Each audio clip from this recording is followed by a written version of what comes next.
28 ovqatlanadimi? 29 ovqatlanadi. 30 bizda yangi yil bayrami ovqat bilan assotsiatsiya qiladi. Ovqat.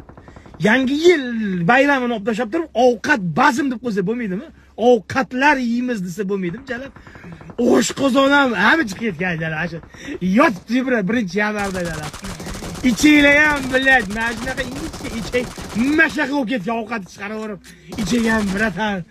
Bo'ldi endi. Hammani chiqarib yordi ichak dedim. Angalanib qoldim.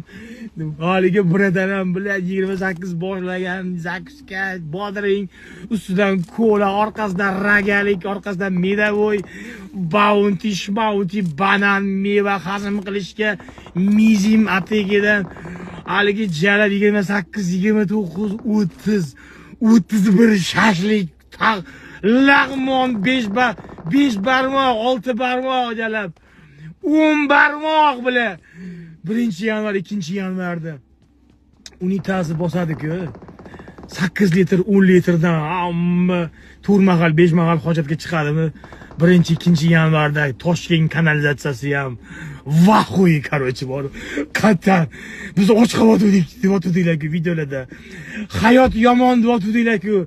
Ulgura olmayapmiz biz kanalizatsiya desa jalab. Yo'q, to'xtab tur. Bu hali 28-dekabrlik xolos. Hozir men senga 29-sinikini chiqaraman. 30-31 hali oldinda. Hali kelganda turibdi jalab. Avchiq ketgan organizm. So'lib qolgan. Oshqozon jalab. Oshqozon bo'lib ketgan onang demak.